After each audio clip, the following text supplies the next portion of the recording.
किसी ने क्वेश्चन आज तक पूछा नहीं कि हमारे पास इतने सारे मोटिवेशनल स्पीकर्स हैं, हम गिन सकते हैं उन्हें, राइट? लेकिन क्या हमारे पास में वुमेन मोटिवेशनल स्पीकर हैं? क्योंकि एक सेम मोटिवेशन मैन और वुमेन को मोटिवेट ही नहीं कर सकता। अगर वो सही पर्पस उन्हें दिखा दिया जाए तो वो हर स्थिति में अपने आप को मोटिवेटेड ही रखेंगी और रहती है। बातें करते हैं माँ सरस्वती की, लक्ष्मी जी की, मतलब जो सद्बुद्धि भी है, जो शक्ति भी है और जो संपत्ति भी है, ये सब एक महिलाएं हैं। मोटिवेशन की नहीं, हमें एक्टिवेट करने की जरूरत है। बारूद से भरा हुआ ट्रक अभी खुद ब खुद नहीं फूट सकता, उसे एक चिंगारी की जरूरत होती है। आप चाहे एक अच्छे माँ ही आप बन सकती हैं, एक अच्छा परवरिश कर सकती हैं, या फिर आप जॉब भी कर सकती अच्छी करियर वुमेन। हैं। You can not have it all. हमारी फिजियोलॉजी अलग है, हमारे इमोशनल नीड्स अलग हैं। ये 90s का वो दशक था जहाँ पर बहुत ज्यादा ईव टीजिंग फेस करी है। तो आपने पढ़ा तो दिया, लेकिन अब ये है कि बेटा वो सब तो ठीक है, लेकिन now focus on your home, your marriage, your husband, your in laws, your children. Life में किसी भी डिसीजन को लेने में या किसी भी काम करने के पीछे हमेशा हमें 4 पुरुषार्थ है, जिसे हम कहते हैं, जो 4 सिद्धांत हैं मूल रूप से, उन पे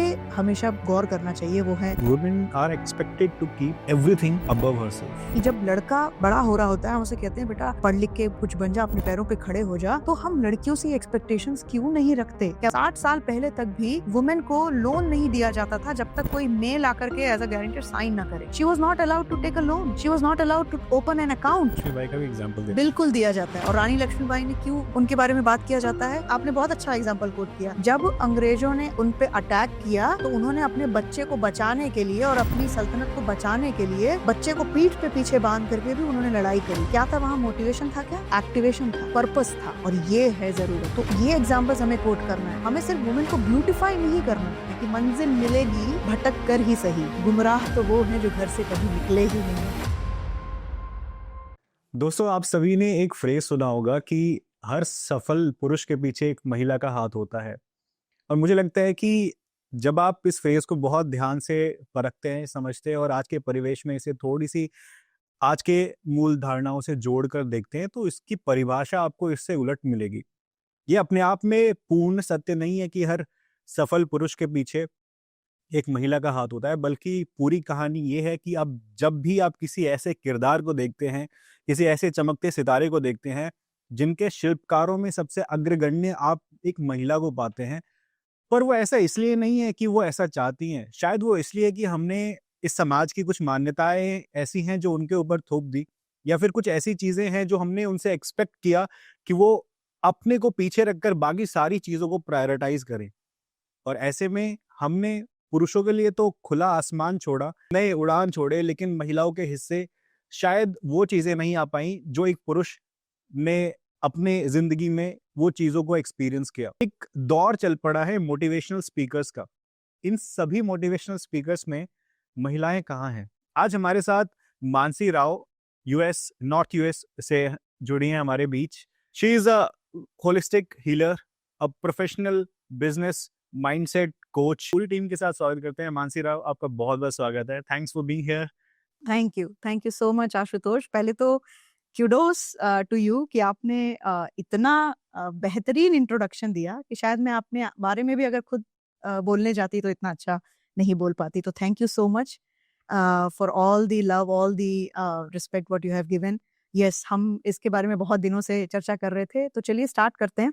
thank you. First of all मैं एक छोटी सी चीज से ये पॉडकास्ट शुरू करना चाहती हूँ, और वो उसे मैं कुछ शब्दों में अगर बयां करूं तो आपकी इजाजत हो तो आपने सुना होगा अक्सर ये 2 लाइनें, और जो मैं मेरे दिल के बहुत करीब हैं, कि मंजिल मिलेगी भटक कर ही सही, गुमराह तो वो हैं जो घर से कभी निकले ही नहीं, राइट? और वो क्या जाने स्वादे जिंदगी, जिन्होंने सपने तो बुन लिए पर उन्हें हकीकत में कभी बदले ही नहीं।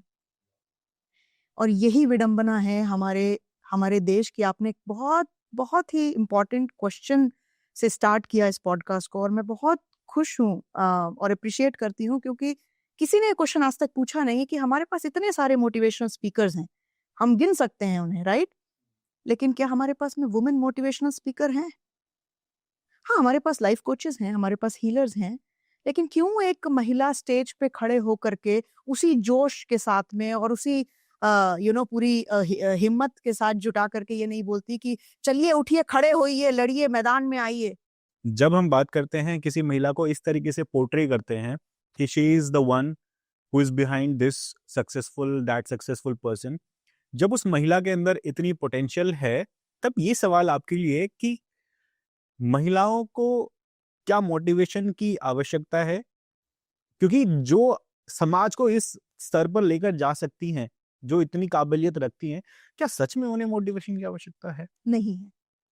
The answer to that is नहीं है। बिल्कुल मुझे नहीं लगता कि किसी वुमन को मोटिवेशन की जरूरत है। We are born motivators, we are born motivated. You know why? क्योंकि हम क्रिएटर्स हैं। हमें भगवान ने एक बहुत ही बेहतरीन स्किल से नवाजा है, वो है हम एक जीवन दान दे सकते हैं, राइट? हम अपने अंदर 9 महीने एक जीवन को रखते हैं और उसे जब इस धरती पे लेकर आते हैं, तो आपने कभी एक मदर और बच्चे के रिलेशनशिप को देखा है? क्या माँ जब एक एक एक वुमन जब मदर बनती है, तो क्या उसे बैठ करके पहले 3-4 महीने का मोटिवेशनल स्पीच दिया जाता है? वो पहले दिन से मोटिवेटेड रहती है कि वो अपने बच्चे का केयर, नर्चरिंग, उसे लुक आफ्टर करना, उसे सिक्योरिटी देना, हर चीज़ वो करती है, उसे किसी सिखाने की ज़रूरत नहीं पड़ती। क्योंकि we don't need motivation, what we need is activation. We need the right purpose in life. अगर वो सही पर्पस उन्हें दिखा दिया जाए, तो वो हर स्थिति में अपने आप को मोटिवेटेड ही रखेंगी और रहती हैं। और यही सबसे बड़ा रीज़न है कि क्यों हम मोटिवेशन फील्ड में, मोटिवेशनल स्पीकिंग के फील्ड में वुमेन को बहुत कम देखते हैं।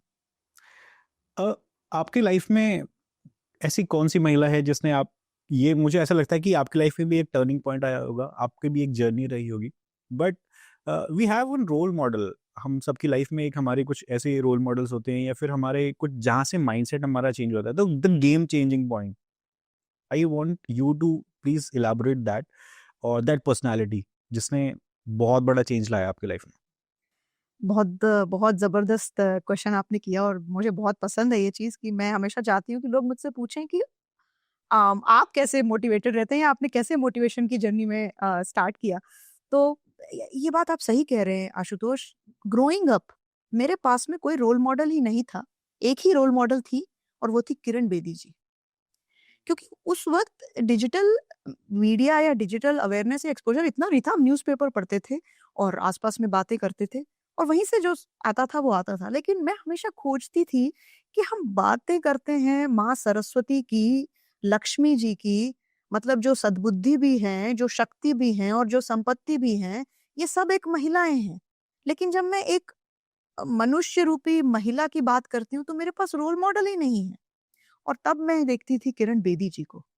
और वो इसलिए नहीं कि वो कोई आईपीएस ऑफिसर थी, वो इसलिए कि उन्होंने परसेप्शन को चेंज किया था कि एक महिला उस पुरुषों के dominant you know male dominant society में एक स्ट्रॉन्ग व्यक्तित्व लेके वहां तक पहुंची और ये काबिले तारीफ है। तो ये चीज़ मुझे बहुत मोटिवेट करती थी कि मैंने उनके बारे में इतना पढ़ा और इतना जाना और हर वक़्त यही सोचती थी कि मुझे मुझे ये नहीं पता था कि शायद मैं बड़े होके आईपीएस बनूँ या पुलिस में जाऊँ। मैं बहुत छोटी थी तो मैं ये भी बोलने लगती थी कि हाँ, मैं पुलिस बनूँगी बिल्कुल किरण बेदी जैसे।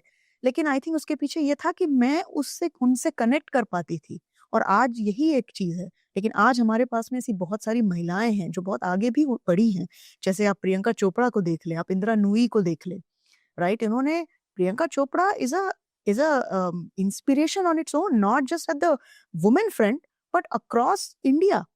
आज तक उस पोडियम पे हॉलीवुड में उस लेवल पे कोई रिप्रेजेंट ही नहीं कर पाया जहाँ Priyanka Chopra as a woman. Yes, true. That is commendable. Indira Nooyi जो कि बाहर जाकर के पेप्सिको की सीईओ बनी इतने साल तक। सीईओ एक ऐसा पोज़ीशन है जहाँ कोई और इंडियन नहीं था, वहाँ पे एक महिला बनी। तो जब ये रेफरेंसेस आते हैं तो आपको एक अलग लेवल का जोश मिलता है फॉर श्योर। लेकिन मैंने जैसा आपसे कहा कि मोटिवेशन की नहीं, हमें एक्टिवेट करने की ज़रूरत है। हम आपने देखा होगा कि एक बारूद से भरा हुआ ट्रक कभी खुद ब खुद नहीं फूट सकता। उसे एक चिंगारी की ज़रूरत होती है।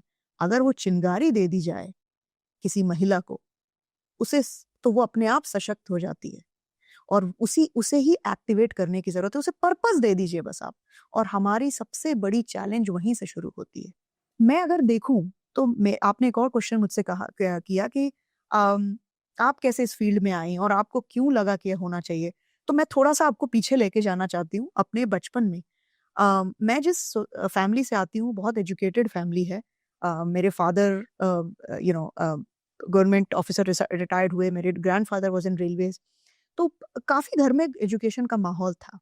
लेकिन जैसे-जैसे हम बड़े होते थे, हमने बहुत सारी ऐसी अ अ, मतलब अंधविश्वास कह लें या फिर ऐसी मेंटालिटी या माइंडसेट को कह लें जो कि हमने फेस किए हैं। जैसे फॉर एग्जांपल 10 से 11 साल के उम्र में, 11 से 12 साल की उम्र में जब लड़कियां बड़ी होती हैं और उनकी प्यूबर्टी स्टार्ट होती है और उनके मेंस्ट्रुएशन साइकिल स्टार्ट होते हैं, उन्हें बहुत सारी ऐसी दकियानूसी ख़्यालों को फ़ेस करना पड़ता है, जैसे कि अ, आप इम्प्योर हैं या फिर आप अपवित्र हैं, आप यहाँ मत जाइए, आप मतलब अचार की बरनी को हाथ मत लगाइए।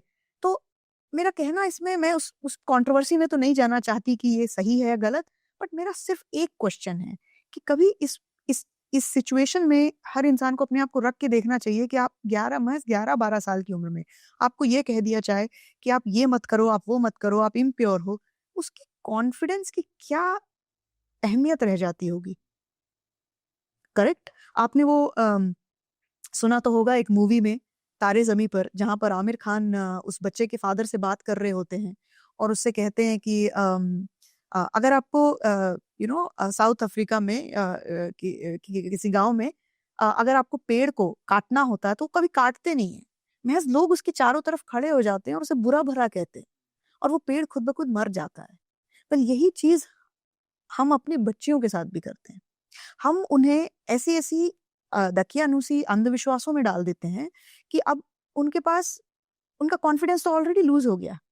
अब उसके बाद वो और आगे कैसे सोचें, कैसे बढ़ें? तो ये एक बहुत बड़ा पहला stage. In some part of India majorly south Indian कुछ जगहों पे this is celebrated, this occasion celebrated. Yes. So वहाँ पर एक नई ऊर्जा, नई एंथुजियाज्म मिलता है, दैट इज सेलिब्रेटेड। तो वो बहुत डिफरेंट है। हाँ, बहुत सारी जगह इंडिया में ऐसा भी है जिससे इस तरीके से देखा जाता है। सिर्फ इंडिया नहीं, आउट ऑफ इंडिया भी अगर आप देखेंगे तो बहुत सारी जगहों पे इसे अबैंडन्ड है या एक टैबू की तरह देखते हैं। But there is some part of the world जहाँ पे जी देखिए, मैं सेलिब्रेट रिचुअल्स के होता है। खिलाफ नहीं। रिचुअल्स होने चाहिए। आपके अपने रिचुअल्स होते हैं, वो बहुत सही है। लेकिन there is always we should draw a line कि रिचुअल कभी भी ह्यूमैनिटी को डोमिनेट करने के लिए नहीं होते हैं, क्योंकि मेरा मानना है कि किसी भी डिसीज़न के लिए लाइफ में किसी भी डिसीज़न को लेने में या किसी भी काम करने के पीछे हमेशा हमें 4 जो हमारा पुरुषार्थ है, जिसे हम कहते हैं, जो 4 सिद्धांत हैं मूल रूप से, उन पे हमेशा गौर करना चाहिए। वो है धर्म, अर्थ, काम, मोक्ष।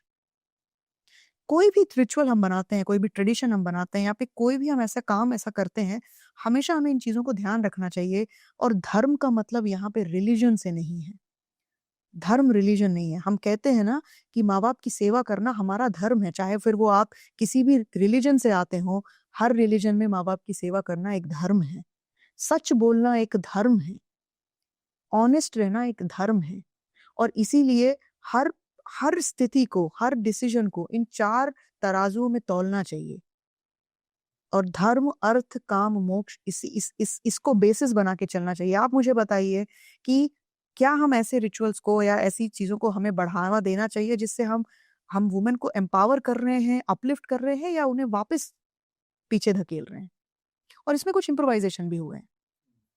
What do you think really holds a woman back from achieving in life, from getting new opportunities? क्या चीज़ ऐसी है जो आपके हिसाब से महिलाओं को रोक रही है? वेल, इसमें बहुत सारी चीज़ें हैं, मुझे लगता है। तो अगर हम स्टेजेस की बात करें महिलाओं की, तो सबसे पहले तो स्टेज आता है, क्योंकि अगर आप एक लाइफ को देखें इन जनरल, तो life is divided into multiple decades, right? Um, आपका पहला थ 16-17 इयर्स तो आपके एजुकेशन में निकल जाते हैं, जो कि आपका फाउंडेशन होता है, राइट? अब 16-17 इयर्स के बाद में जब आप टीनेजर्स में आते हैं, फिर आपका 20s आता है, 30s आता है और 40s आता है। तो हर डेकेड में हमने ये चीज़ देखी है कि महिलाओं को अलग-अलग सिचुएशंस फेस करनी पड़ती हैं। सबसे पहले तो जैसे मैंने आपको कहा, प्यूबर्टी एक फेज़ है, राइट? जिसे बहुत प्यार से नर्चर करना चाहिए, बहुत उनके अंदर उस कॉन्फिडेंस को भरना चाहिए, क्योंकि वो खुद वल्नरेबल स्टेट में होती हैं, वो खुद अपने कॉन्फिडेंस को लूज़ करती हैं, उन्हें लगता है पता नहीं उनके साथ ऐसा क्या हो गया। तो वहां संभालना बहुत जरूरी है। दूसरी चीज, मैं जिस बेल्ट से आती हूँ, मैंने बहुत ज्यादा ईव टीजिंग फेस करी है आशुतोष। मेरे बचपन में मेरे घर का माहौल बहुत हेल्दी, बहुत ओपन माइंडेड था। लेकिन जब मैं बाहर जाती थी, और मैं जिस दौर पे थी, ये 90s का वो दशक था जहाँ पर बहुत ज्यादा ईव टीजिंग फेस करी है, जहाँ पे लड़के गर्ल्स स्कूल के सामने, कॉलेजेस के सामने खड़े होकर लड़कियों को छेड़ना, कभी दुपट्टा खींचना, और इस तरीके का माहौल था। तो आप बताइए कि अब हम घर से बाहर निकलें तो हमें क्या कॉन्फिडेंस आएगा? मोटिवेशन स्पीकिंग तो बहुत दूर की बात है, इसका भी कॉन्फिडेंस नहीं आएगा कि क्या हम प्रॉपरली जाके जॉब कर सकते हैं, कहीं अकेले रह सकते हैं, शाम को वापस सेफली आ सकते हैं। तो ये सारी चीजों ने बहुत ज्यादा समाज में जो है एक एक फिर से अगेन अपलिफ्ट नहीं बल्कि पीछे खींचा। फिर आगे स्टेज आता है जो सबसे बड़ा इंपॉर्टेंट होता है, वो है मैरिज, राइट? क्योंकि हमारा बायोलॉजिकल क्लॉक भी है। जब हम एजुकेशन की बात करते हैं और हम लड़कियों को एजुकेट करने की बात करते हैं, हम उन्हें एजुकेट तो कर देते हैं, लेकिन उन्हें ये बताया जाता है बेटा अच्छे से पढ़ा लिख लो ताकि दूल्हा अच्छा मिल जाए। ट्रू। करेक्ट? आपने सुना होगा कि पढ़ाई तक तो हम क्लियर हैं, लेकिन उसके बाद क्या? तो आपने पढ़ा तो दिया, लेकिन अब ये है कि बेटा वो सब तो ठीक है, लेकिन ना focus on your home, your marriage, your husband, your in laws, your children. तो ये भी एक बहुत बड़ी विडंबना है। आपने दुनिया अलग कर दी उसकी। आपने दुनिया अलग कर दी उसकी। आप सामने से जाके लड़की को कह रहे हो कि अब ये घर तुम्हारा नहीं है, ये पराया घर है। क्या बीतती होगी उस लड़की पे, उसके कॉन्फिडेंस लेवल पे, कि आपने उसने जहां अपना बचपन स्टार्ट किया, वो पली बढ़ी, वो उसका टेरिटरी है, राइट? वो उसका होम है, आपने उसे अलग कर दिया। शादी करना जरूरी है, डिसीजन भी बहुत इंपॉर्टेंट है, लेकिन यहाँ पे फिर कॉन्फिडेंस में कमी आ जाती है क्योंकि माइंडसेट ऐसा है। अच्छा, उसके बाद फिर आपका क्वेश्चन अगर मैं आगे लेके जाऊं, फिर एक स्टेज आता है जहां पर कि लाइफ पार्टनर, फिर अब नए रिश्ते, लाइफ पार्टनर, तो वहां से भी एक्सपेक्टेशन है। तो फिर बोला जाता है कि भाई, क्योंकि हमें भगवान ने उस नेमत से नवाजा है कि हम बच्चे पैदा कर सकें। एक लड़की बहुत हार्मोनल चेंजेस से गुजरती है, जब वो कंसीव करती है, जब वो प्रेग्नेंट होती है, जब डिलीवर करती है, तो उस दौरान इमोशनल राइड होता है हमारे अंदर, और उस वक्त एक सपोर्ट की जरूरत है। और तब आप देखिए कि लड़की जो जॉब करती है, अगर वो लेट्स से 30-40 हजार की जॉब कर रही है और लड़का एक 2-3 लाख के जॉब कर रहा है, तो क्या होगा डिसीजन? अल्टीमेटली वो क्या बोलेगा? इतनी मेहनत करने की क्या जरूरत है, घर पे बैठो, आई टेक केयर। क्यों? क्योंकि इसकी जॉब 30 हजार की है, 40 हजार की है। तो हु हैज अपर हैंड? लड़के का। तो एक्सपेक्टेशन क्या रहेगी कि भाई मैं नहीं छोड़ूंगा, तू छोड़ दे। तो वहां फिर उसके कॉन्फिडेंस में कमी आती है, और वो एक बहुत बड़ा इमोशनल टाइम होता है, फेज होता है एक लड़की के लिए, वापस से अपने आप को शुरू करके जॉब में वापस आना, करियर बनाना। और यही एक रीजन है कि बहुत सारी जो लेडीज हैं वो शादी के बाद, बच्चे होने के बाद जॉब छोड़ के घर पे बैठ जाती हैं। तो इसको मेजरली डिवाइड करते हैं कि post pattern and post marriage, इन दोनों में क्या डिफरेंस है? मतलब किस तरीके के आइडेंटिटी चेंजेस होते हैं एंड क्या क्या फील करना पड़ता है? चलिए मैं इसको आपको एक छोटे से उससे बताती हूँ। आशुतोष, आपने वो सुना जरूर होगा, जैसे जब बच्चा बड़ा हो रहा होता है तो आपके घर में पेरेंट्स या नानी दादी या कोई बड़े लोग ये कहते हैं कि पढ़ लिख के बेटा बड़े हो जाओ और अपने पैरों पे खड़े। पैरों पे खड़े हो जाओ। कभी आपने सुना है कि लड़कियों को भी ये बात बोली गई हो कि पढ़ लिख के बड़े हो जाओ, पैरों पे खड़े हो जाओ? नेवर। मैंने तो नहीं सुना at least. Yes. That is the thing. आप पढ़ने लिखने की बात कर रहे हैं, लेकिन जब फाइनेंशियली इंडिपेंडेंट होने की बात आती है, जॉब की बात आती है, और ये सिर्फ फैमिली में या मेन की तरफ से नहीं है, इवन वुमेन को भी इस चीज, उनके दिमाग में इस कील को ठोक दिया गया है कि भाई आपकी प्रायोरिटी और आपका पहला कर्तव्य, आपका पहला धर्म जो है, वो घर देखना, घर के काम करना, बच्चे को अपब्रिंग करना। मैं आपको एक छोटा सा एग्जांपल बताती हूँ, मैं नाम नहीं लेना चाहूंगी, लेकिन अभी रिसेंटली मैंने एक मोटिवेशनल स्पीकर हैं हमारे बहुत बड़े इंडिया के, और उनकी वाइफ को सुना। एक छोटा सा क्लिप मेरे सामने आया था, और उन्होंने बड़े प्राउडली इस चीज को इंट्रोड्यूस किया। हो सकता है वो किसी कॉन्टेक्स्ट में फ्लो में कह रही हूँ, लेकिन मेरे पास वो क्लिप आया और मैं हिल गई उसे देख करके। उन्होंने कहा कि जी मेरा इंट्रोडक्शन ये है, और मेरा क्या है, मैंने तो फलाना फलाना ग्रेजुएशन किया है, और बस उसके बाद से वो करने के बाद में मैं घर पे हूँ और हर कोई यही करता है, हमारा काम है घर देखना, बच्चे संभालना और सब यही करते हैं। तो मैं बहुत सरप्राइज हूँ कि एक मोटिवेशनल स्पीकर हैं, कोट ऑन कोट मैं नाम नहीं लेना चाहूंगी, लेकिन उनकी वाइफ अगर आके ये कह रही हैं तो ये समाज पे एक प्रश्न लेकर आता है कि क्या है मोटिवेशन स्पीकिंग। स्टेज पे खड़े होकर के 4 बड़े-बड़े भाषण दे देना और लोगों को उत्साह से भर देना, ये मोटिवेशन नहीं है। हम इसीलिए मैंने कहा कि वुमेन को मोटिवेशन की ज़रूरत नहीं है। हमें एम्पावरमेंट की ज़रूरत है, हमें रीज़निंग की ज़रूरत है, हमें एक्टिवेट करने की ज़रूरत है। और ये चीज़ हम मिस कर रहे हैं सोसाइटी में, और ये तब तक नहीं होगा जब तक हम अपने माइंडसेट को चेंज नहीं करेंगे। Why don't we have women motivation speakers? Because we are in a survival mode. आप मुझे बताइए मोटिवेशन की ज़रूरत इंसान को कब पड़ती है? आप अपनी एक जर्नी शुरू करते हैं, अब आपने अपने बेसिक रोटी, कपड़ा, मकान, सर्वाइवल को सॉर्ट आउट कर लिया है। लेकिन अब आप थोड़े धैर्य में आ गए हैं कि भई अब चीज़ें तो सब चल रही हैं। क्या आपको उस वक़्त मोटिवेशन की ज़रूरत पड़ती है? हाँ। उस वक़्त आपको मोटिवेशन चाहिए कि अब इसको आगे बढ़ाना है, पर मोटिवेशन नहीं आ रहा क्योंकि आपके नीड्स मीट हो रहे हैं। पर वुमेन के साथ वो सिचुएशन ही नहीं है, हम सर्वाइवल मोड पे हैं। मोड में। हम पहले अपने परिवार को समझा रहे होते हैं, फिर हम पति को समझा रहे होते हैं, फिर हम अपने ससुराल में समझा रहे होते हैं, अपने आप को जस्टिफाई करें, तो हम we are always constantly in a survival mode. तो वी नीड फर्स्ट हीलिंग। जैसा कि हमने पिछले अपने कभी पॉडकास्ट में बात की थी कि पहले तो हमें अपने घावों को, अपने वुंड्स को, अपने जख्मों को भरना होगा और फिर हम मोटिवेशन में जाएंगे। और इसीलिए यही रीजन है कि हम सर्वाइवल मोड पे हैं और हमारे पास मोटिवेशनल स्पीकर्स नहीं है। आपने देखा होगा बहुत सारे मेल्स मोटिवेशनल स्पीकर्स को, वो कहेंगे कि हाँ हमारे पास तो लेडी बंदियां भी आती, लेडीज भी आती हैं, वो बैठती हैं सामने। बिल्कुल, आप कभी रेशियो देखिएगा आशुतोष, अगर 5,000 की जनसंख्या के लोग बैठे हैं वहां पे मोटिवेशनल स्पीकिंग सेशन में, तो आपको शायद कितने परसेंट मिलेंगे जो वुमेन होंगी? शायद सामने की मैंने तो 2 या 3 रो से ज्यादा नहीं देखी। क्योंकि एक सेम मोटिवेशन मैन और वुमेन को मोटिवेट ही नहीं कर सकता, नहीं कर सकता। हमारी फिजियोलॉजी अलग है, हमारे इमोशनल नीड्स अलग हैं। और फॉरगेट अबाउट मोटिवेशन, हमें तो पहले रीजनिंग की जरूरत है, उसके बाद हम मोटिवेशन पे उतरेंगे, और ये रीजन है कि हमारे पास मोटिवेशन। आदि ठोक के बोलते हैं कि मैंने लड़कियों को भी वही व्यवस्था दी है जो मैंने लड़कों को दिया है 12वीं तक, लेकिन 12वीं के बाद ऐसा क्या हुआ? आप कैसे इतना मजबूर हो गए कि एक लड़की को आपने बोला कि सिलाई कढ़ाई बुनाई सिखाई जाए और लड़के को बोला कि इसको इंजीनियरिंग या मेडिकल में भेजा जाए? माइंडसेट वो है ना, माइंडसेट ये है कि तुम्हारा पहला कर्तव्य है कि शादी करो, बच्चे पैदा करो और उसका देख रेख करो। तो हमने पढ़ाई तक हम आगे बढ़ पाए, पहले तो पढ़ाई भी नहीं थी, फिर हम पढ़ाई तक पहुंच पाए, और अब सिचुएशन ये है कि अब हमने पढ़ाई भी करा दी, लेकिन फिर भी कहीं ना कहीं यही है कि इसीलिए मैं आपको बताती हूँ, जब मैंने इंजीनियरिंग करी और मैंने अपनी पढ़ाई फिनिश करी, उसके बाद में जैसे पहले तो इंजीनियरिंग में ही हमारे यहाँ पे जो रेशियो था वो इट्स लाइक मे बी 1/7 वाला रेशियो का टाइप्स था, कि मतलब 7 लड़के हैं तो शायद एक लड़की होगी इंजीनियरिंग ब्रांच में। आपने भी that too in circuit branches की अगर आप बात कर रहे हैं तो या I am from mechanical, I have seen that. I seen that too. बिल्कुल, बिल्कुल।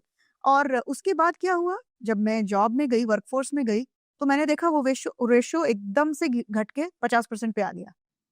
अच्छा, उसके बाद जॉब, मतलब जहाँ पे मेरे बैच से अगर 10 लोग ग्रेजुएट हुए हैं, तो 5 ने जॉब शुरू करी, 5 की शादियां हो गई। चलिए, 5 ने जो जॉब भी शुरू करी, मैक्सिमम कुछ साल जैसे ही वो मदर बनी, उसमें से और 50% का डिडक्शन हो गया। तो अब वर्कफोर्स में माँ बनने के बाद में मुश्किल से 2 या 3 लड़कियां बची या फिर लेडीज बची। और उसके बाद भी वो सस्टेनेंस, फाइनली वो करते करते जूझते जूझते एक पॉइंट ऐसा आता है कि जब बच्चा थोड़ा बड़ा हो रहा होता है, उसे नीड होती है, उसे स्कूल पढ़ाना सब कुछ रहता है, उसके बाद वो पूरी तरीके से करियर को गिव अप कर देती है, क्योंकि उनको लगता है कि यार इसका करियर खराब हो जाएगा, इसकी पढ़ाई खराब हो जाएगी। और उसके पीछे रीजन क्या है आपको लगता है? Support system. और वहां पर उसे सपोर्ट सिस्टम की जरूरत है। क्यों ऐसा है कि बच्चा सिर्फ मदर की रिस्पॉन्सिबिलिटी है? और ये बहुत बड़ा प्रश्न है हमारी सोसाइटी में। बच्चा दोनों हस्बैंड एंड वाइफ की रिस्पॉन्सिबिलिटी है। आज मैं यहाँ पे इतनी दूर ट्रैवल करके आ पाई हूँ, आपके साथ बैठी हूँ, उसका रीजन ये है कि when I am there at work, husband is there to support. When he is at work, I am there to support. And this is how we can support each other. This is how we can uplift. And you both are working. We both are working. We both have our priorities. We both make sure that we spend right considerably amount of time with children.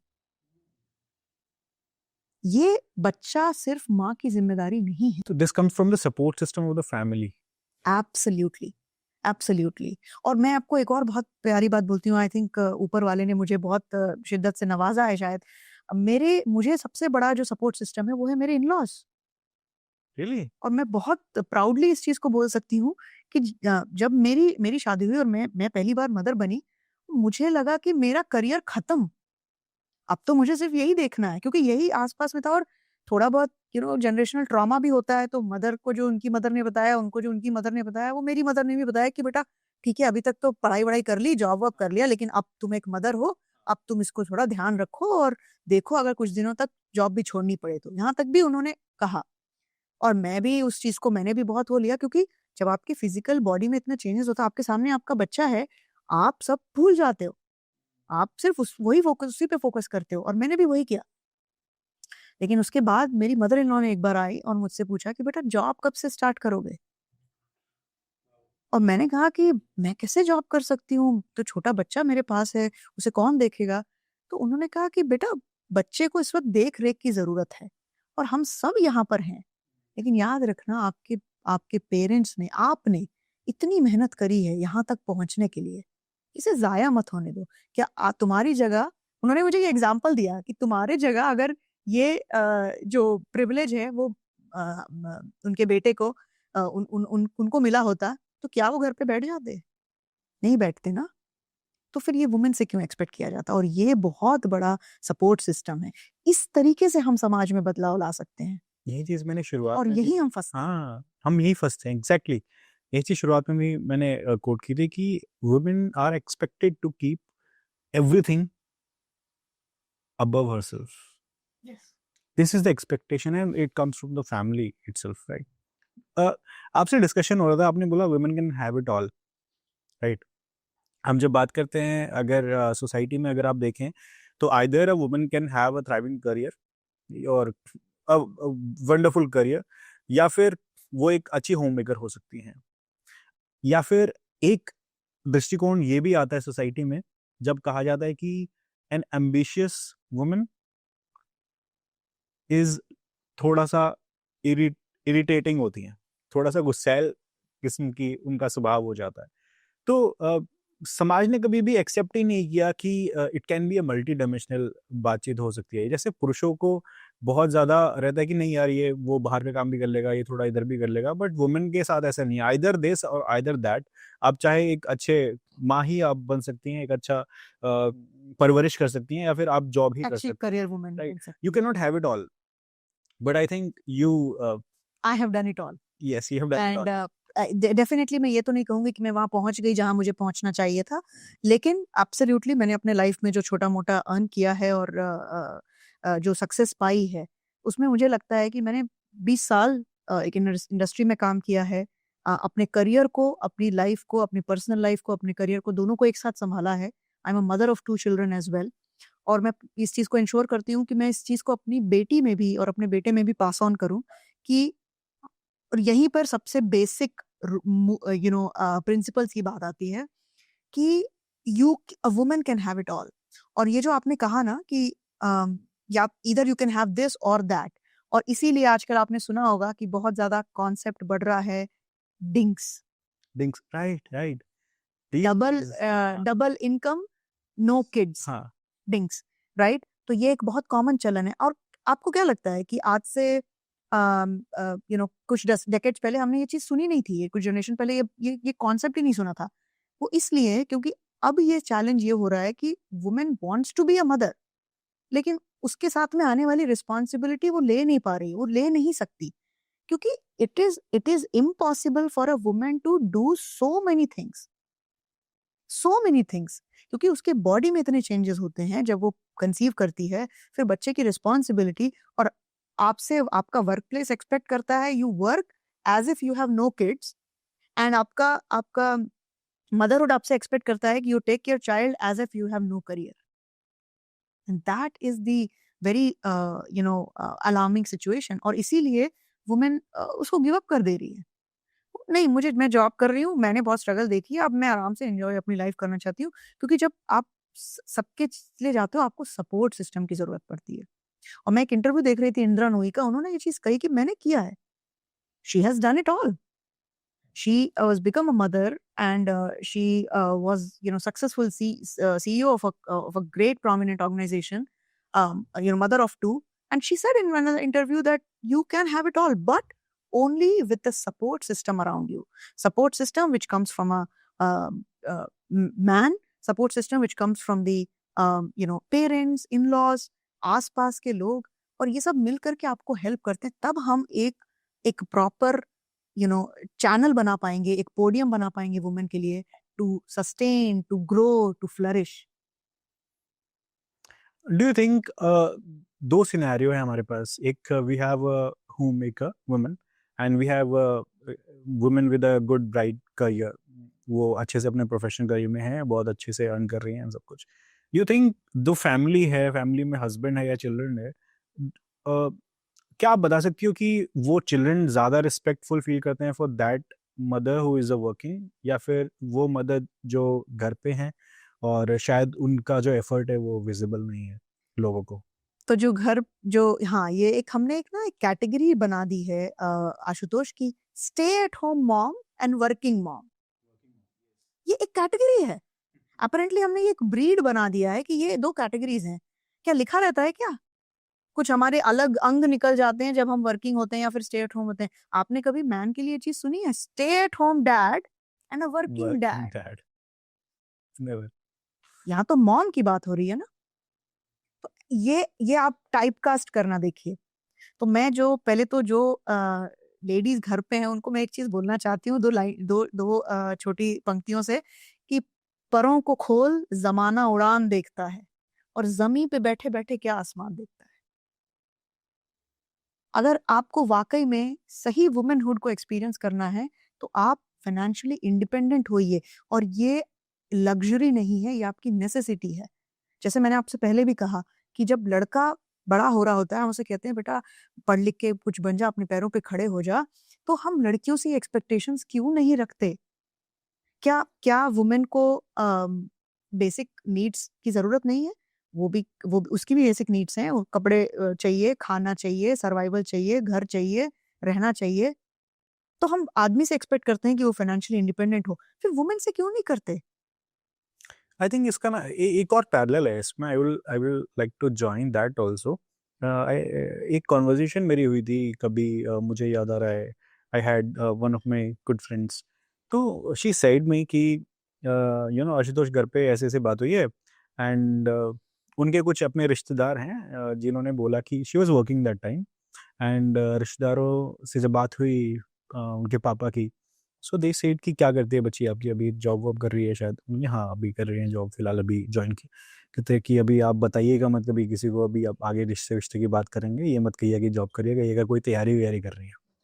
ये है, ऐसा सोच रहे हैं लोग अभी।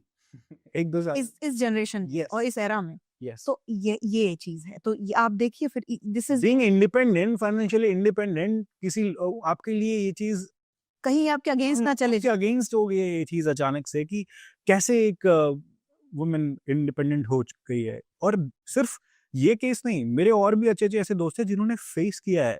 The only daughters, आप imagine कीजिए जिस फैमिली में एक लड़का भी है लड़की भी है बच्चे हैं, बट उस फैमिली में जहाँ पे दोनों डॉटर्स हैं, एंड सपोज कीजिए दे आर सुपर सक्सेसफुल, आसपास के लोग जल भून जाते हैं।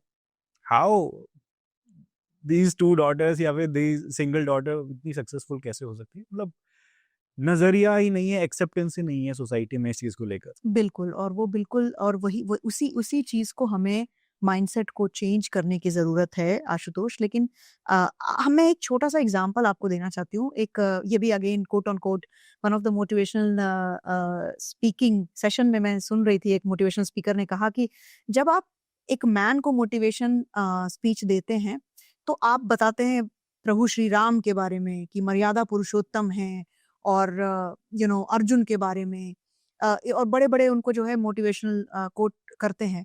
लेकिन जब वुमेन को मोटिवेशन की बात आती है तो आप रेफरेंस देते हैं माता सीता की, कि माता सीता की तरह धैर्य होना चाहिए और माता सीता की तरह सैक्रिफाइस, बलिदान होना चाहिए। ये एक सोच को दर्शाता है, ये एक सोच को बताता है। वो प्रभु हैं, हमें उनसे बहुत सारे रेफरेंस लेने हैं और हमें हमारे लिए वो इंस्पिरेशन है। लेकिन ऐसा क्यों है? ये बायस क्यों है कि जब वुमेन को मोटिवेट करने की बारी आएगी तो आप उनको बोलोगे कि बलिदान सीखो, धैर्य सीखो। वो तो सभी सभी को सीखना है, सभी को सीखना चाहिए। करेक्ट? लेकिन बलिदान क्या ये है? ये सही बलिदान है कि तुम अपनी एक्सपेक्टेशंस को, अपने अपने अरमानों की बलि चढ़ा दो? आप पूछिए बहुत सारी वुमेन से। मैं आपको बता सकती हूँ कि जितनी लेडीज जो घर पे बैठी हैं, वो मुझे ये बताइए, बहुत सारी लेडीज से आपने सुना भी होगा, वो कहती हैं कि नहीं मुझे जरूरत नहीं लगती काम करने की, हाँ, करियर अभी बनाने चल की, रहा है ये क्योंकि बहुत। उन्होंने अब कॉम्प्रोमाइज कर लिया। लेकिन क्या उनको उनके मन में अरमान खत्म हो गए? क्या वो नहीं चाहते कि वो एक अच्छे लग्जूरियस कार में घूमें, वो लग्जूरियस घर में रहें या फिर अच्छे कपड़े लें, ज्वेलरी लें? क्या उनके अरमान खत्म हो चुके हैं? नहीं, अरमान अभी भी हैं और वो पूरे होंगे हस्बैंड के थ्रू। ऐसा क्यों? तो मेरा क्वेश्चन सिर्फ इतना है कि इक्वालिटी की जब हम बात करते हैं तो इक्वालिटी का मतलब ये नहीं है कि हम मैन को वुमेन के रिप्लेसमेंट में देखें या वुमेन को मैन के रिप्लेसमेंट में देखें। नहीं, इक्वालिटी का मतलब है समाज में हम ऐसे दायरे बनाएं। और मैं अब्रॉड में भी देखती हूँ, मैं वेस्ट में भी देखती हूँ कि ये कॉन्सेप्ट ही नहीं है। ऑफ कोर्स इवन वहां पर भी वुमेन रिवॉल्यूशन हुआ और आप बिलीव नहीं करोगे कि 60 साल पहले तक भी वुमेन को लोन नहीं दिया जाता था जब तक कोई मेल आकर के एज अ गारंटर साइन ना करे। She was not allowed to take a loan. She was not allowed to open an account, bank account, until there is a male come and sign. तो अगर इससे जब हम उभर के अभी आ रहे हैं तो हमें माइंडसेट को चेंज करने की जरूरत है, इसको एक्सेप्ट करने की जरूरत है कि फाइनेंशियल इंडिपेंडेंस वुमेन को बहुत जरूरी है। और ये तब तक नहीं होगा जब तक हम समाज में सभी लोग इक्वालिटी माइंड शिफ्ट को चेंज ना करें। What do you think, women losing visibility की बात अगर करते हैं, ठीक है, आई थिंक आप बहुत मोटिवेट कर रहे हो आप, ठीक है, आपने बहुत पुरुषों के लिए बहुत कुछ बोला लेकिन let's understand this fact that कि आर वुमेन क्लियर, जो जिनको अपॉर्चुनिटीज मिली हुई हैं, who have accessibility to internet, who have accessibility to opportunities, who are in that place, जो अभी भी बहुत सारी women's are trying, या फिर that is the dream place of some women, तो वहां पर होने के बाद भी are women having visibility proper कि उनको क्या करना चाहिए? क्योंकि मुझे ऐसा लगता है जब आप बात करते हो स्ट्रेंथ की, एज यू सेड पावरफुल, हमको वुमेन को कोई जब भी आप वुमेन को देख रहे हैं या फिर उनको इंडिकेट करते हैं, तो आपके दिमाग में एक एस्पेक्ट रहता है, ब्यूटी का एस्पेक्ट, राइट? आप पावरफुल होने की बात नहीं करते वहां पे आप मीनिंगफुल होने की बात नहीं करते, वहां पर आप ये नहीं देखते कि कितना इम्पैक्टफुल है। तो मुझे लगता है कि विजन की कहीं ना कहीं डिल्यूशन वहां पे बहुत ज्यादा देखने को मिलती है। What's your thought? नहीं, बिल्कुल। और आपने बहुत अच्छा क्वेश्चन उठाया है क्योंकि ये इसके बारे में भी बात करना बहुत ज़रूरी है क्योंकि हम सिर्फ़ एक ही चीज़ को ब्लेम नहीं कर सकते कि men are not providing that space for women. At the same time even women started to think. तो आपने देखा होगा आजकल बहुत ज़्यादा कॉमन हो गया है women reels banana, shorts banana of beauty, makeup और दिस। मेरा एक मेरा मुझे ये चीज़ बहुत वो परेशान करती है कि आपको नहीं लगता कि हमने वुमेन को इक्वलाइज़ कर दिया है विथ ब्यूटी एंड एलिगेंस से, ग्लैमर से। हम बोलते हैं ना, अरे यार इसमें ग्लैमर, 4 लोग बात कर रहे होंगे तो इसमें ग्लैमर क्वोशिएंट नहीं है, एक आध किसी वुमेन को डालो। ये बहुत कॉमनली बोला जाता है क्योंकि हमने वुमेन की जो परिभाषा है उसको ब्यूटी से रिप्लेस कर दिया है कि वुमेन आर ब्यूटीफुल। हम क्यों नहीं बोलते कि you are powerful, you are strong? मेरा ये क्वेश्चन सिर्फ मेन से नहीं है, इवन मैं गर्ल्स को और वुमेन को भी यही चीज बोलूंगी। और उनके लिए मेरे को एक चीज कहना है कि पहचान तुम्हारी होगी सिर्फ काबिलियत से। यूं शीशे में खुद को देख कर वक्त जाया मत करो, क्योंकि आप एक तरफ से चाहते हो कि आप करियर में आगे बढ़ो, फिनांस करो। हाँ, आप उस प्रोफेशन में हो तो बिल्कुल करिए, राइट? लेकिन हमने एक दौर बना लिया है कि लड़की है तो सुंदर होना है, ब्यूटीफुल होना है। नहीं जरूरत है। ब्यूटी की परिभाषा बहुत अलग है। Feminine energy is very very different and very pure. It's a life creation energy. तो इसको भी हमें गर्ल्स को भी समझाने की जरूरत है। और उसके लिए मैं थोड़ा पीछे जाना चाहती हूँ आशुतोष। वो इसलिए क्योंकि हमने हमारे सदियों से चले आ रहे बिलीफ को हमने कैसे देखा है कि women are always meant to stay home. They are like a precious diamonds. उनको कितना ढका छुपा के रखा जाए उतना अच्छा है। और इस वजह से हमने उनको ब्यूटी से रिप्लेस कर दिया। They are also a equal contributors in the society, right? लेकिन हमने उस चीज को, चूंकि हमने उस माइंडसेट को ही चेंज कर दिया है कि men are the breadwinners and providers and women are here the creators, और ऐसे ही चलता है। नहीं, ऐसा नहीं चलने की जरूरत है। हम इसको इक्वलाइज कर सकते हैं। तो इसमें गलती मैं सिर्फ ब्लेम मैम को नहीं करूंगी, कहीं ना कहीं लड़कियों की भी गलती है कि हमने इसको एक्सेप्ट भी कर लिया।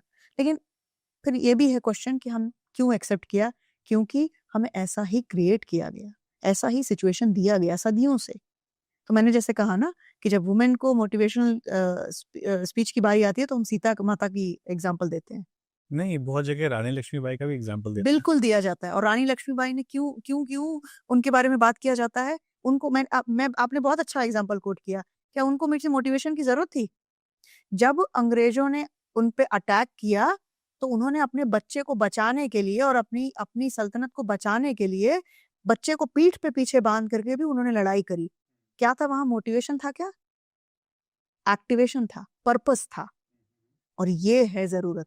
तो ये एग्जाम्पल्स हमें कोट करना है। हमें सिर्फ वुमेन को ब्यूटिफाई नहीं करना है, ग्लैमर में से नहीं जोड़ना है, हमें उसे हर चीज के साथ जोड़ना है। क्यों? क्या मेन मॉडल्स नहीं होते? वो भी होते हैं। क्या मेन शेफ नहीं होते? वो भी होते हैं। तो माय पॉइंट इज कि प्रोफेशन में भी आप देख लें, अगर मैं आपको रेशियो बताती हूँ आशुतोष, हमारे यहाँ पे 1 पॉइंट कितने 4-5 बिलियन लोग हैं, राइट, इन टोटल, जिसमें से सिर्फ 950 मिलियन ही वुमेन जो है वो वर्कफोर्स में पाई गई है जो अर्न करती हैं।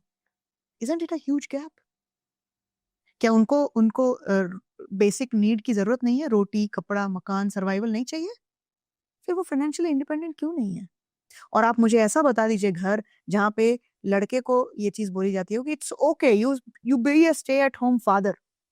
Why? Why? That raises a question. Okay, tell me one thing कि जैसे अभी हम बात कर रहे हैं वुमेन मोटिवेशन की, तो दो टर्म्स है हमारे पास। एक है फेमिनिज्म, ठीक है, एक है मोटिवेशन, मोटिवेटिंग अ वुमेन। क्या डिफरेंस है दोनों में? अभी बहुत चल रहा है ये फेमिनिज्म वाला कॉन्सेप्ट।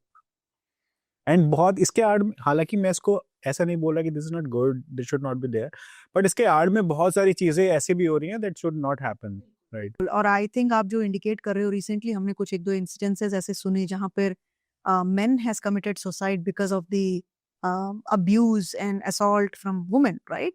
तो देखिए, मैं एक चीज कहना चाहती हूँ इसमें आशुतोष कि क्या होता है ना, कभी कभी आपने रिवेंज का नाम तो सुना होगा। हमारे यहाँ पे विडंबना ये है कि बहुत सारे दशकों से और बहुत टाइम से हमने बहुत सारे ऐसे न्यूज सुने जहाँ पे वुमेन को दावरी के लिए और किसी अलग सिचुएशन के लिए जला दिया जाता है, फिजिकल असॉल्ट कर दिया जाता था। और इस समाज से हम उभर के आ रहे हैं, अभी भी उभर ही रहे हैं। अभी भी ऐसा नहीं कि पूरी तरीके से खत्म हो गया है, अभी भी है। तो जब हम इस समाज से उभर के आ रहे हैं तो वुमेन को एम्पावर करने के लिए कुछ ऐसे लॉज बनाए गए, कुछ ऐसे लीगल डिसीजंस लिए गए जिसके कारण उनको प्रोटेक्ट किया जाए। लेकिन always we have to understand कि there always has to draw the boundaries. जब आप बाउंड्री क्रॉस करते हैं, वो तो किसी के लिए भी अप्लाई होता है, वो मैन के लिए भी होता है और वुमेन के लिए भी होता है। तो बोलते हैं ना कि हर जगह पे राइट और रॉन्ग हर जगह पे होता है। That's why we need a balance of yin and yang energy. लेकिन जब हम उस बॉर्डर को क्रॉस कर लेते हैं, उस लाइन को क्रॉस कर लेते हैं, तो वहां प्रॉब्लम आती है। तो आपको गलत चीजें तो हर जगह होंगी। तो कुछ चंद केसेस ऐसे भी उभर के आए हैं, लेकिन मुझे लगता है उसके पीछे का कारण ये है कि people are now taking revenge कि हम लोग हमें हमने वुमेन ने इतने सालों से इस चीजों को सफर किया है, अब हमें मिला है पोडियम, तो अब हम इसका मिसयूज करेंगे, तो वो गलती एग्जैक्टली एक अभी एक शॉर्ट्स याद आ गया, वो बहुत वायरल हुआ था, ये एकदम ऐसी टोन में बोला था, अब देखना अभी अभी योगी पकड़ के आपको, sorry to quote the name. या एब्सोल्युटली, ये रिवेंज है ना, हाँ ये रिवेंज ये है। ये रिवेंज है। तो वही है कि क्योंकि क्योंकि हमारे सबकॉन्शियस माइंड ने सालों दिनों दशकों इस चीज को, इस आप मुझे बताइए, अगर आप गिनने के लिए जाएंगे तो क्या आपके पास में मेन असॉल्ट के केसेस ज्यादा सामने आएंगे या वुमेन के? तो लेकिन अब हुआ उससे क्या कि ये चीजें हमारे सबकॉन्शियस माइंड में बैठी, जनरेशनल ट्रॉमा हुए, पास ऑन हुए कई सारे दशकों से। तो अब लोगों को हो गया कि भाई अब हमें मिला है पोडियम, अब हमें मिला स्टेज, अब तो हम हमारा हमारा दौर है, फिर वो गलत है। I saw one clip from Delhi metro, पता नहीं आप तक पहुंचा था कि नहीं, अभी मैंने रिसेंटली देखा था। वहाँ पे दिल्ली मेट्रो में आपने भी अगर ट्रेवल किया है तो we have separate compartment for womens that is reserved. उसके बावजूद अगर 8 कंपार्टमेंट्स हैं, टोटल 6 कंपार्टमेंट्स हैं, एक रिजर्व्ड है वुमेन के लिए in the moving direction of that metro, and rest of the compartments में भी सीट्स रिजर्व्ड है वुमेन्स के लिए। इसके बावजूद अनरिजर्व्ड सीट फॉर वुमेन, उस पर अगर कोई मेल बैठा हुआ है, यार वो भी तो थक के आ रहा है कहीं से, वो भी कहीं से, उसको आप प्रताड़ित करके, उसको जलील करके वहां से उठाकर उस सीट पे आप बैठते क्योंकि आप महिला है। ये मुझे लगता है कि यहाँ तक इस चीज का उपयोग करना, ये कहीं ना कहीं। तो देखिए उसको भी अब हम उसको थोड़ा सा ना लॉजिकली समझते हैं कि क्यों इसकी जरूरत पड़ी। एक एक पब्लिक ट्रांसपोर्ट में कम्यूट पे हमें वुमेन के लिए सीट रिजर्व करने की जरूरत क्यों पड़ी? सबसे पहले तो हम क्या बोलते हैं कि कर्टसी सीटिंग जिसे बोला जाता है, it is reserved for special special needs people, right? Women के लिए इसलिए बनाया गया क्योंकि अगर वुमेन प्रेग्नेंट है तो आप ये तो नहीं लिखोगे, आप लिखोगे कर्टसी सीटिंग है कि वुमेन अगर प्रेग्नेंट है तो वो खड़ी नहीं हो सकती और उसे फिजिकल नीड की जरूरत है, तो उसके लिए बनाई गई, राइट? तो उसके लिए कुछ कोटा रिजर्व किया गया। अब बिल्कुल आपने सही बोला कि अगर मैन भी तो थक के आया है तो उसे कॉमनली बिल्कुल नहीं करना चाहिए, और वहां पे हमें सेंसिबल होने की जरूरत है कि फेमिनिज्म का मतलब ये नहीं है कि आप हर जगह चढ़ाई कर दो जहां पे जरूरत भी नहीं है।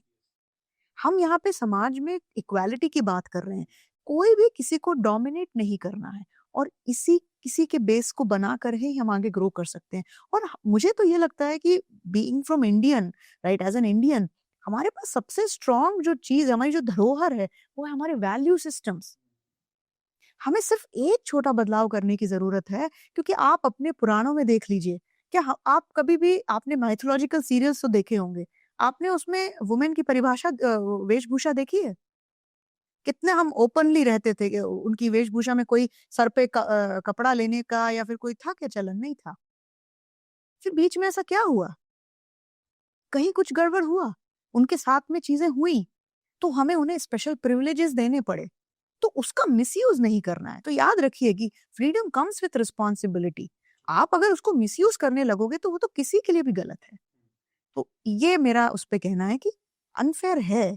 अब वही होता है कि सिस्टम बनाए जाते हैं लोगों को एम्पावर करने के लिए, लेकिन अगर आप उसको मिसयूज करने लग जाओ, फिर तो फिर कुछ उसका जवाब ही नहीं है, तोड़ ही नहीं। Okay, what is the scenario अगर मैं इंडिया या आउटसाइड इंडिया की अगर मैं बात करूं, as you are from US, तो वहां पे कैसा है? Are there women motivators, public speakers? There are, there are. और एंड वो बैलेंस्ड है वुमेन और मेन का रेशियो? अब बैलेंस है, अभी काफी हद तक बैलेंस है। एटलीस्ट मैं नॉर्थ अमेरिका की अगर बात करूं तो बिल्कुल वुमेन और मेन का रेशियो अभी काफी बैलेंस्ड है। हम बहुत सारे ऑर्गेनाइजेशंस में टॉप लेवल पे, right, VP, senior VPs, presidents को वुमेन कैंडिडेट्स को देखते हैं, जहाँ पे उन्होंने अपनी झंडे गाड़े हैं।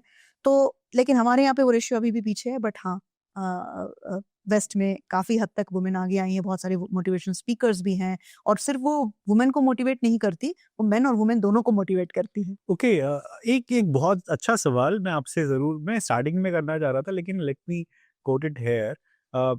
मानसी राव को, जो अभी मानसी राव हैं, उनको अभी फिलहाल your this version that you are a women motivator, इसमें कितना भारत का रोल है, कितना यूएस का रोल है, और क्या रोल है, if you can specify that?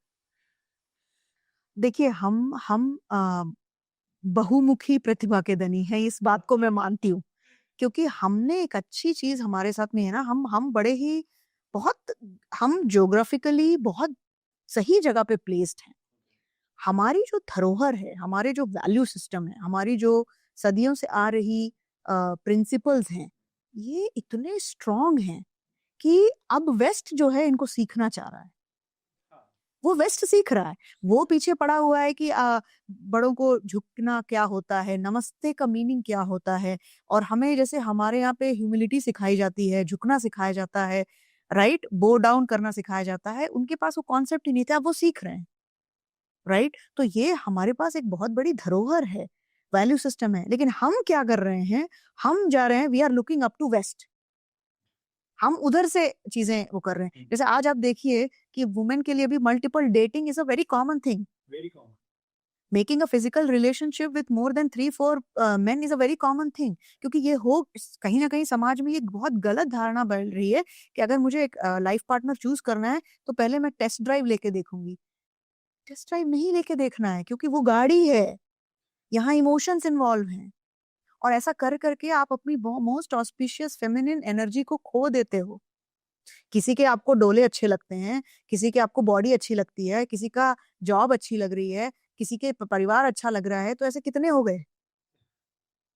तो क्या फिर उसके बाद में जब आप शादी करोगे तो क्या गारंटी है कि आप उस रिश्ते में खुश रहोगे, क्योंकि आपके सबकॉन्शियस माइंड में तो घर कर लिया। ह्यूमन बिहेवियर है, we always try to experience something, और इससे ज्यादा और क्या हो सकता है, और अच्छा क्या हो सकता है, even better better better. But मुझे ऐसा लगता है कि भारतीय परंपरा के हिसाब से इफ अ वुमेन और a man settles with one person, तो इसका मतलब ये है कि वहां पर आप परिवार उसे ही तो कहते हैं। मतलब बेसिकली एक जो वैल्यू सिस्टम है इंडिया का, वो यही तो रहता है, इसको बाउंड इसलिए करता है। मुझे ऐसे लगता है कि अभी भी जो शादी ब्याह जो अभी तक टिके हुए हैं, मुझे लगता है वैल्यू सिस्टम ही है। बट अभी ये रप्चर होना शुरू हो गया है कहीं ना कहीं, बहुत ज्यादा। क्योंकि हम लोग अभी आपने सुना भी होगा, बहुत ज्यादा डिवोर्स के केसेस भी बहुत कॉमनली निकल के आ रहे हैं सोसाइटी में।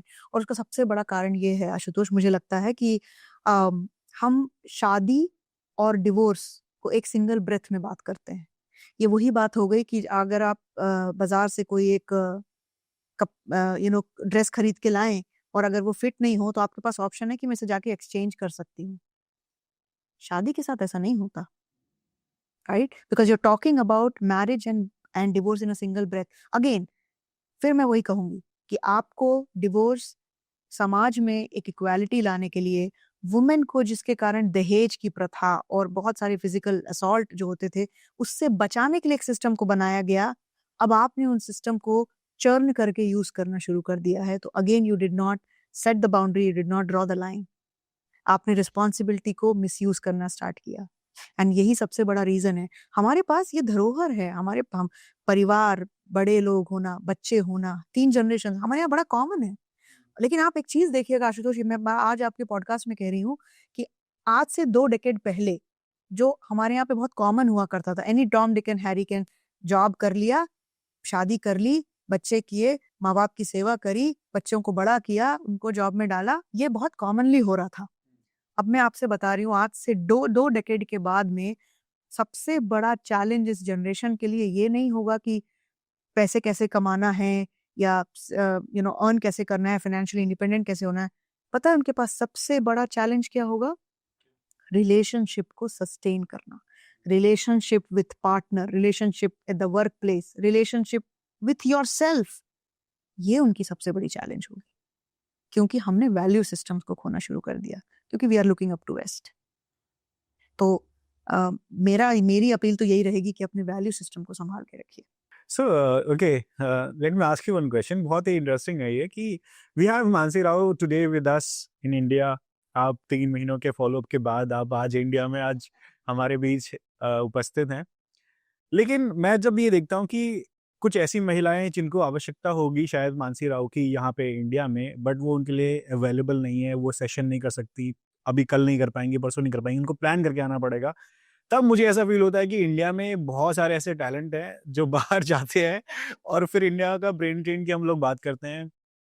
बहुत सारे ऐसे एग्जाम्पल्स हैं, सत्य निडेला एग्जाम्पल हैं हमारे पास, बहुत अच्छे ऐसे ऐसे बहुत सारे सीईओज, बहुत सारे सीएफओ सीईओज, बहुत सारे फाउंडर्स ऐसे हैं जो इंडिया से निकलकर बाहर सेटल हो चुके हैं। सो हम ये एक समस्या ब्रेन ड्रेन की बहुत कॉमन हो गई है। And what's your view on this? बिल्कुल, और ये क्वेश्चन मैं बहुत कॉमनली फेस भी करती हूँ। आपने सही कहा और आपने कोट किया सत्या नडेला का। मुझे बताइए, अगर सत्या नडेला बाहर जाकर के माइक्रोसॉफ्ट के सीईओ नहीं बनते तो क्या आप उनको याद कर रहे होते आज? इंदिरा नूई की बात करते हैं, अगर वो क्यों, क्या हमारे यहाँ पे सीईओ की कमी है? नहीं है। लेकिन हम उन्हें याद करते हैं, सुंदर पिचई को, इंदिरा नूई को, सत्या नडेला को, सेरेना विलियम्स को, कल्पना चावला को। अगर ये बाहर नहीं जाते तो क्या आज ये अपना नाम कमा पाते जिस क्षेत्र में इन्होंने कमाया है? तो ये तो ह्यूमन इवोल्यूशन है, ये ग्रोथ है।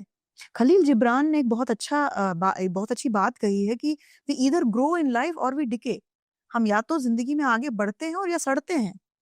ये ह्यूमन नीड है, to grow, to find new opportunities. और उन्हें वो अपॉर्चुनिटी मिली और उस वजह से हमारे ग्लोबल पोडियम में काफी नाम भी आगे बढ़ा है, राइट? और मैं इस बात पे आपको चंद लाइनों से भी जवाब देना चाहती हूँ, क्योंकि मैं हमेशा इस पे बिलीव करती हूँ कि अगर खिलाफ हैं, होने दो, जान थोड़ी है। अगर खिलाफ है, होने दो, जान थोड़ी है। और ये सब धुआं है, कोई आसमान थोड़ी है। और सभी का खून है यहाँ की मिट्टी में, किसी के बाप का हिंदुस्तान थोड़ी है। तो मुझे नहीं लगता कि ये राहत क्लेम इंदौरी करने साहब की का शेर जरूरत है, है। बहुत राहत अच्छा। इंदौरी साहब का बहुत बढ़िया शेर है और मुझे बहुत ऊर्जा देता है ये। जब भी मुझे ये थॉट आता है कि हाँ सही बात है, क्या मैं वहां जा करके अपने अपने देश के साथ में जस्टिस नहीं कर रही हूँ, तो ऐसा नहीं है। मुझे लगता है कि मैं आज, आपने मुझे अप्रोच किया, मैंने आपसे बात करी और आज हम यहाँ बैठे हैं, उसका वजह यही है कि शायद मैंने कुछ छोटा मोटा अकम्प्लिश किया है बाहर जा करके, और इसलिए आज मैं यहाँ हूँ। तो वसुदेव कुटुंबकम, पूरी धरती, पूरी दुनिया हमारा हमारा घर है। सरहदें तो हमने बनाई हैं और ये सरहदों के कारण अपने आप को रिस्ट्रिक्ट करना कोई फेयर नहीं है। आप बोलते हैं ना कि आप मेरे दिल से, मैं हमेशा इस चीज को मानती हूँ कि मैं हिंदुस्तान से बाहर जा सकती हूँ, लेकिन हिंदुस्तान मेरे से बाहर नहीं जा सकता। मेरे वैल्यू सिस्टम वही है, मैं वही हूँ। और मैं इस मिट्टी की, इस माँ की बहुत मतलब कद्र करती हूँ। मुझे ऐसा लगता है कि ये जन्मभूमि है जिसने मुझे बनाया, और वो कर्म भूमि है जिसे अपने कर्म के लिए मैं वहां रहती हूँ। Okay. One suggestion that you will give to your younger self. बहुत कॉमन क्वेश्चन है, typical podcast question, but yes. One suggestion जो मैं अपने younger, well there are many actually, क्योंकि life is all about growth, learning, right? और learning should never stop, we should be forever student. तो एक चीज मैं अपने आप को जरूर बोलना चाहूंगी, वो है कि at the age of your 20s and 30s you should be very clear what you want to do in your life. और जैसे कि मैं आजकल यंगस्टर्स को देख रही हूँ, हैट्स ऑफ, मतलब look at our youngsters here in your team and everybody and you yourself, they are so clear in their life. हमारे पास वो क्लैरिटी नहीं थी शायद। तो मैं अपने एक यंगर सेल्फ को ये बोलना चाहूंगी कि get more and more exposure, try new things, find out new things, right? अपने आप को एक बॉक्स में मत डालिए, बॉक्स में रिस्ट्रिक्ट मत करिए, क्योंकि आपके पास ये वक्त है। और दूसरी चीज जो सबसे जरूरी है वो है educate yourself, not just academically but in the other aspect, nutritional education, क्योंकि 20s are the foundation। तो nutritional education, relationship education, emotional education, hire yourself a coach, hire yourself a mentor, कि मुझे क्या करना है, मुझे कहाँ जाना है। the early you fail, the faster you learn। so यही मेरा एडवाइस रहेगा मेरे यंगर सेल्फ। ओके। और कुछ ऐसे advices for those girls, for those women out there who are struggling in their life and who want to become a successful person. हो सकता है वो किसी भी डायमेंशन में हो, फाइनेंशियली हो या फिर एक पॉलिटिकली हो या फिजिकली बहुत पावरफुल स्ट्रॉन्ग बिल्डअप करना चाहती हूँ अपने आप को। So it can be anything. So उनके लिए कुछ ऐसी एडवाइस जो उनको बहुत हेल्प कर सकती है आने वाले सालों में। सबसे पहले तो यही चीज है कि अपने आप को फाइनेंशियली इंडिपेंडेंट। एक एस्पेक्ट में भूल गया, इमोशनली बहुत जरूरी है। तो हाँ, कोई भी फील्ड हो वहाँ पे इमोशनली स्ट्रांग होना। बिल्कुल, हाँ, बिल्कुल वो बहुत जरूरी है। और ये चीज हमें घर से शुरुआत करनी बहुत जरूरी है कि घर में पहले तो आप बच्चों में इमोशनल पैडिंग डेवलप करिए। मुझे चाणक्य का एक कोट याद आता है आशुतोष, इसी बात पे। एक वो है कि लालयेत पंचवर्षाणि 10 वर्षाणि ताडयेत एंड प्राप्ते तु षोडशे वर्षे पुत्रम मित्र वदाचरेत। इसका मतलब है कि बच्चों को 5 से 7 साल तक एक इमोशनल पैडिंग की जरूरत पड़ती है, तो उन्हें बहुत सिक्योर और इमोशनली सिक्योर माहौल देने की जरूरत है। उसके बाद उनको 7 से 12 जो टीनेजर वाला टाइम होता है जब एंटर कर रहे होते हैं, ये है डिसिप्लिन का टाइम। आप देखिए इसी टाइम पे हमारे यहाँ गुरुकुल भेजा जाता था, राइट? तो ये होता है कि इसीलिए बोला जाए कि 5 से 7 साल तक बच्चों को प्यार दीजिए, इसका मतलब है, और 7 से 12 साल तक बच्चों को मार दीजिए, इसका मतलब है उन्हें डिसिप्लिन में रखिए। और उसके बाद 13 से कुछ 19 साल तक जब वो अपने युवा अवस्था में रहते हैं, उन्हें यार दीजिए। तो जब हम इन फेजेस को अच्छी तरीके से बच्चों में कम्युनिकेट करेंगे, बच्चा डेफिनेटली जब बड़ा होगा वो इमोशनली स्ट्रांग बनेगा।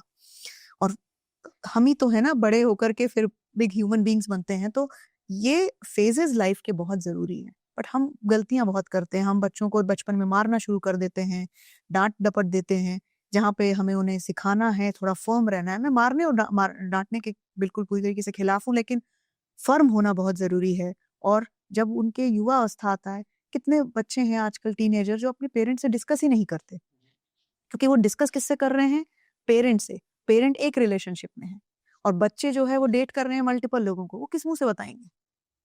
तो उन्होंने वो चीज, तो एक एक गैप बन गया पेरेंट्स के और बच्चों के बीच में। तो ये सारी चीजें प्ले होती हैं। अगर इन इन बातों का ध्यान रखा जाए तो और इमोशनली भी स्ट्रांग हो सकते हैं। Okay. What's the biggest challenge which you faced as a mother?